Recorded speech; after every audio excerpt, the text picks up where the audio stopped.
Welcome, ladies and gentlemen, to Allambie Heights Village Limited. I'm Kieran Foley, CEO of this company, and I'm very pleased to introduce the panel for the question and answer session tonight.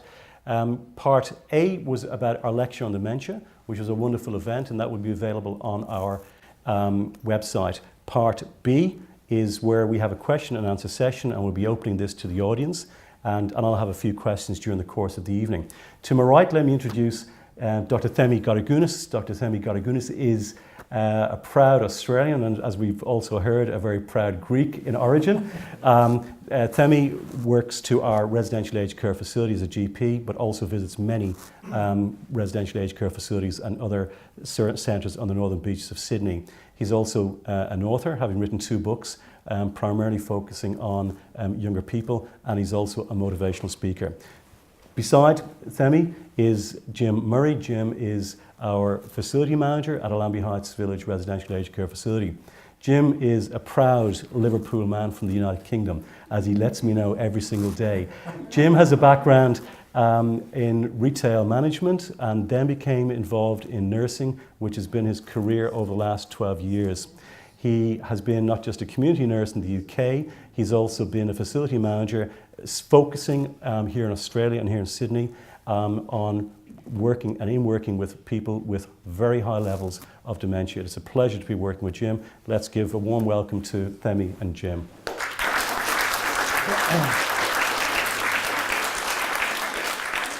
If I could start the questions off, just to get the show rolling a little bit. Themi, you gave us a great summary of so many bits of information that are so important to us.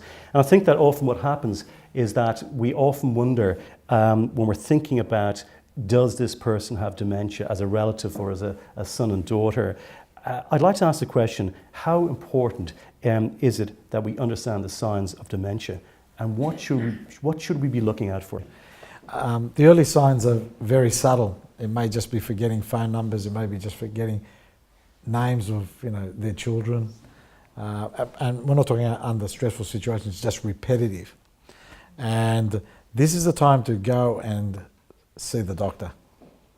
Because the earlier you get in, the more likely you are to conserve those nerve cells, those brain cells, and drag out the progress of the disease. In other words, slow it. And people wait, and people make allowances. People compensate for the deficiencies. And you see this with husband and wives.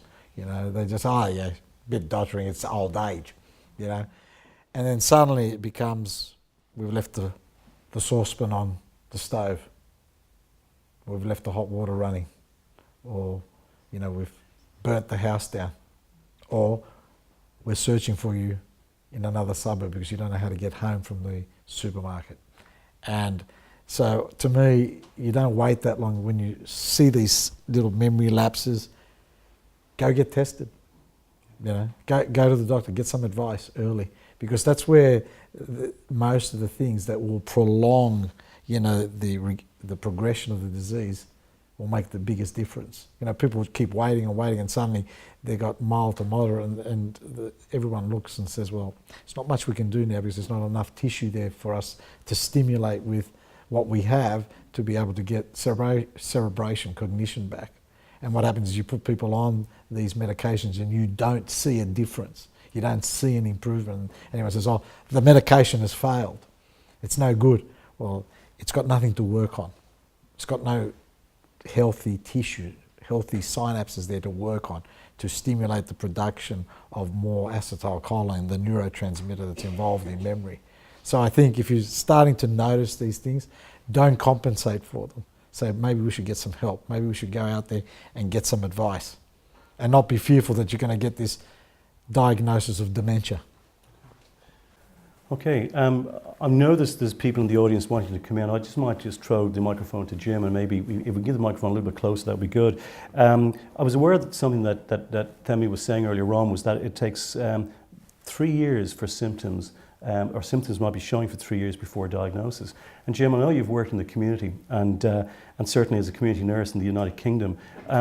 These are some of the things. These are some of the things that you would have possibly seen. How important is it to actually grasp the nettle and actually get that diagnosis as early as possible? I think that the most important thing is for families to be honest. And as Themi was saying, husbands and wives do cover for each other. Children will cover for parents. But there is support out there. And I think that you've got to access the right support networks. Early signs for me, what I've noticed in the community was people not getting washed or changed, being in the same clothes on a couple of days basis. People missing meals, skipping meals. Being a community nurse, we were going in and we were giving medications because they'd lost the ability to remember to take their own medications or injections. So, yeah, that was part of that was one of the biggest roles that I had in the working in the community back in the UK. I think honesty is to me is what you've got to go to access services. When we look at prevention, I'd just like to provoke that a little bit more if I can and continue it. How young should we be starting these exercises and this prevention? And for some of us, is it too late? Look, I don't think it's too late. It's more finding your own motivation to do it. You know, even if it's as simple as doing a crossword, because you're really pushing your brain. You know, you really got to push your brain. You really got to push the thought process. You know, as I said, my wife thinks I've gone crazy, and my kids. You know, I sit down with my kids and I said, "What did you learn new today outside of school?" Even if it's, you know, I said, "You play all these apps. What do you know about coding?" Right? And then the young kids and said, "Well, no, nothing." I said, "Well, why don't you learn something about the thing that you're holding in your hand, if that's your interest?" My son does go-karting, and I said to him, "Why don't you learn how your engine works and push your brain?" So to me, I think you've got to start early pushing your brain to do the stuff that is not normal to you. And that's, you know, and you know, my kids go, "Well, we're going to school." I said, "Yeah, but you're not enjoying it. You're not motivated. You're motivated because you're at school to learn to pass a test, but you're not inherently motivated from your heart. Find the thing that inherently motivates you and learn something different every day about it, because you're going to make new connections in your brain and you're going to push those neurotransmitters. You can't make connections and not have enough neurotransmitter there, because the brain is plastic. You know, the old adage where you can't teach an old dog new tricks is crap. Yeah. You can retrain at any age if you have the motivation, if you have the drive. You know, because we've been conditioned, like, you know, "Oh, you're 40 now, you're middle-aged." Are you? Why? I used to hear when I was growing up, "An apple a day keeps the doctor away," but the new phrase is "learn something new every day." Yeah. Let's go for some more questions. Yes? I'm interested in what you think stress has to do with dementia. I've noticed with somebody I know close who's got dementia that before she was able to relax and start being looked after properly, she was much more ill in her dementia.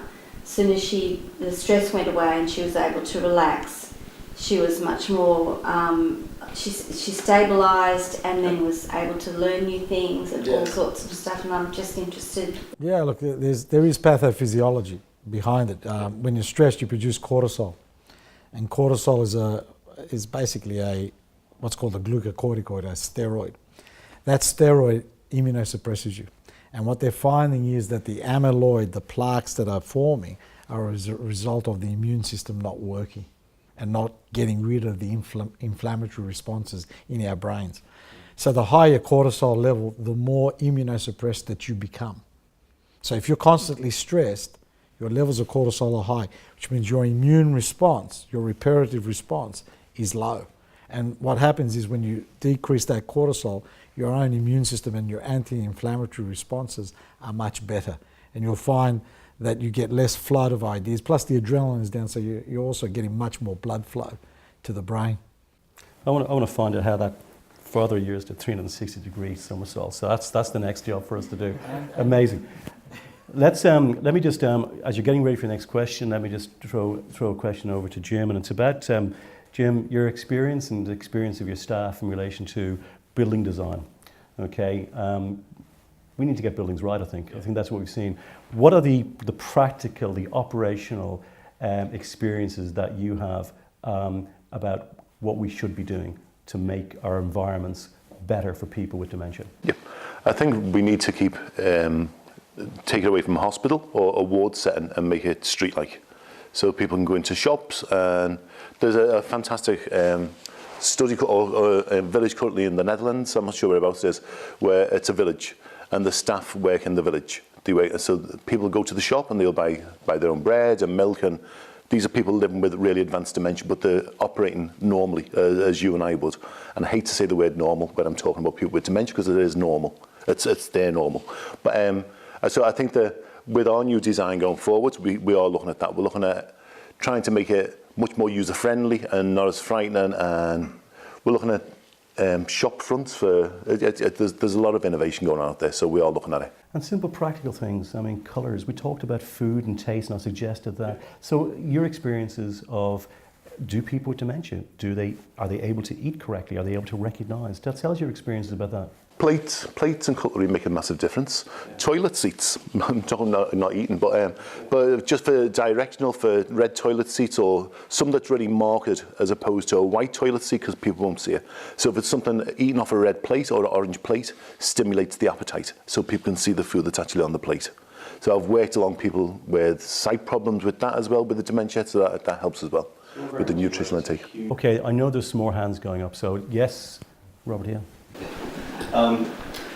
Great presentation. I think one of the big positives I took away, firstly, in the point that dementia is not part of the progression of aging, or natural progression of aging. So I think, with some of the discussions in the audience and a bit of that fear we're holding, that is hope. So I guess I'm pretty interested to hear.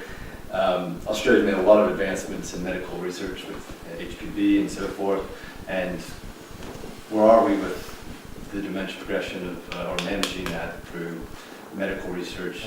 But I'd like to maybe add to that question in terms of where we are by saying that in January 2018, Pfizer, which is the world's third largest drug maker, announced that it's ending research to discover Alzheimer's and Parkinson's disease.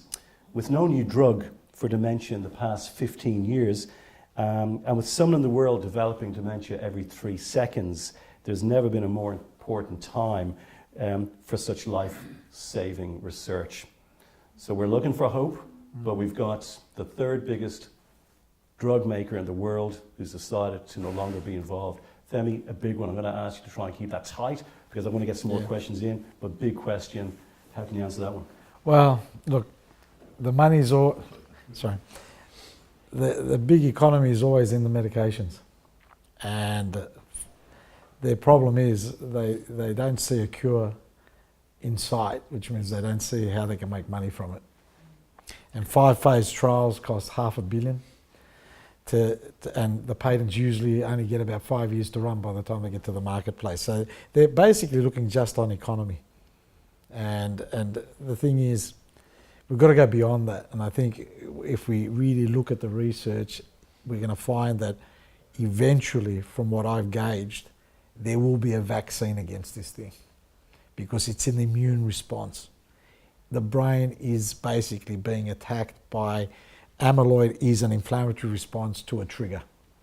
So we will develop some sort of vaccine, and they'll still make their money, but they're not looking at it from that point of view. They're looking at it, can we find a genetic thing, a genetic marker, so we can push a blood test, right? And there's genetic markers, because they can make easy money. So what? If they tell you early that you're going to get dementia, right? All right, you'll get on the medication, but you're not going to prevent its progression. You'll diagnose it. So we've become great at diagnosing. We haven't become great at curing yet. So we can diagnose very well, but we can't cure well, because curing costs a lot of research dollar.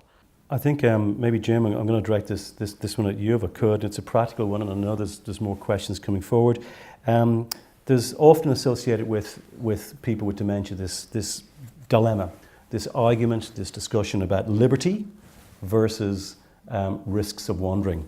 It comes up all the time, as I think you're aware of, between the person with dementia, the operators, the professionals who are the carers who are looking after people, and with relatives. How do we get the balance right?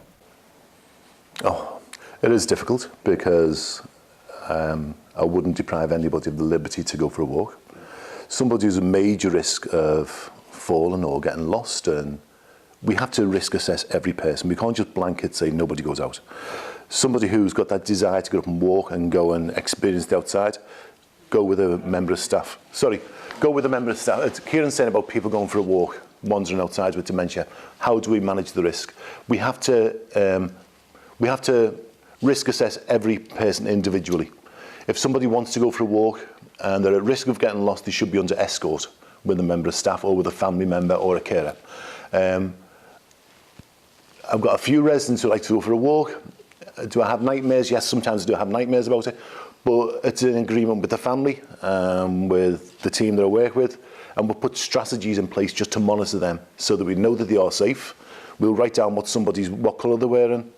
We'll make sure that we're citing them within the hour. So yeah, all of that. Well, it's not easy. I know that it's operationally it's often a real dilemma. I know that we do require the agreement with families, and there are often risks, and it's about risk reduction. But as a segue or as an addition to this, I'd like to say that in Japan in 2016, more than 15,000 people with dementia were reported missing. That's a 26% increase over 1 year.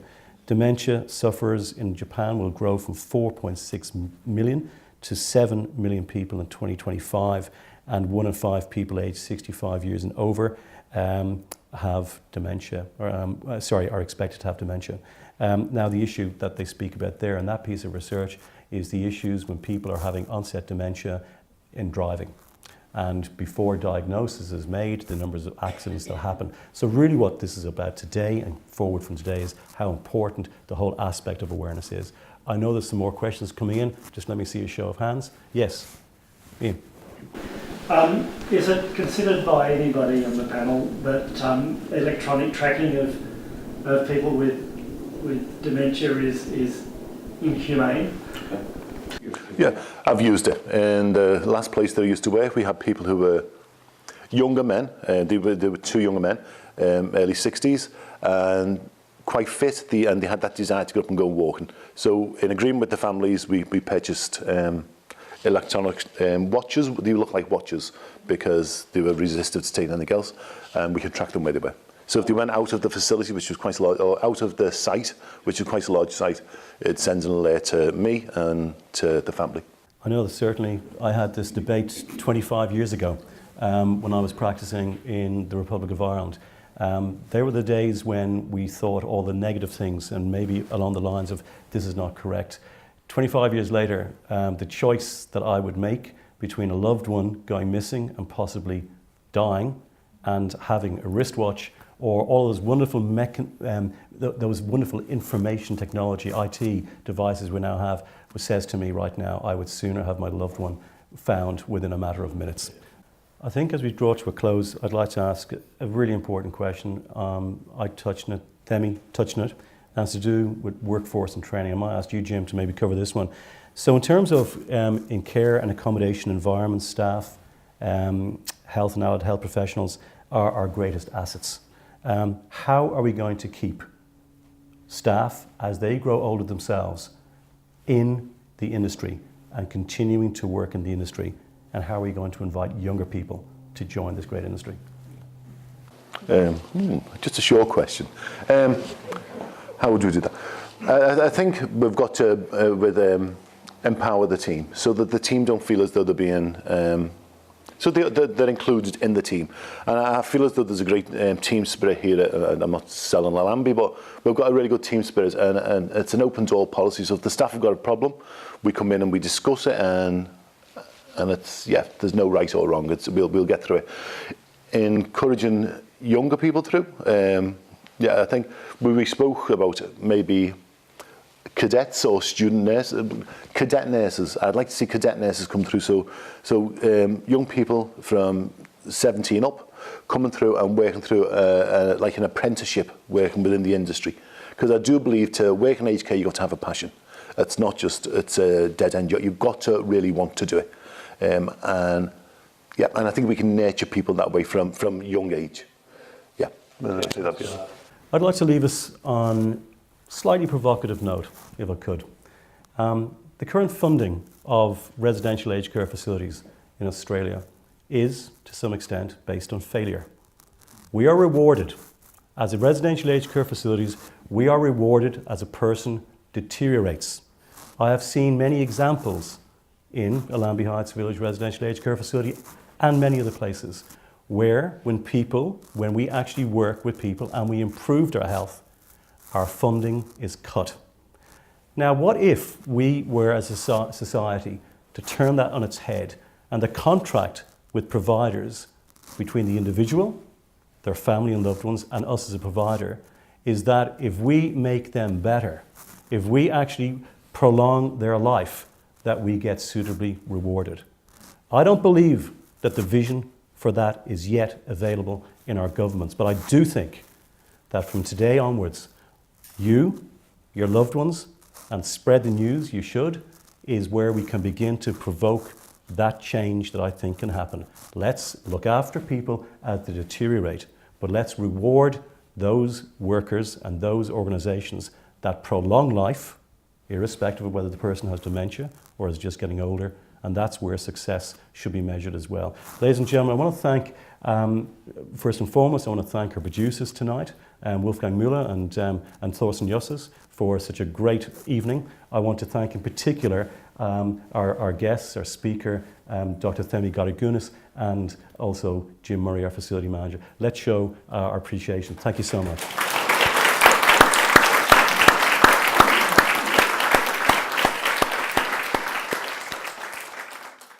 I found it very stimulating and much more exciting actually, and informative than I thought. I've been to a few discussions, and I've done a whole 3-day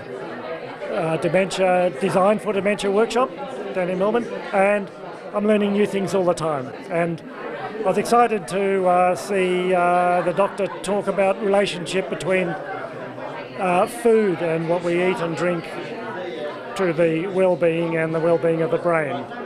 So that was a very good thing. Was that the most exciting or interesting thing you heard? For me it was, because I'd come across most of the other stuff before. And my big question is, do we see any chance of of government forcing big business to change their ways and stop foisting all those bad foods on us, the ones with all the chemicals, full of sugars, full of salts, in the interest of making money? And when that can happen and we can get back to eating natural foods, the vegetables and meats and whatever that aren't processed, we'll all be far better off. Excellent. I was really helpful with the information.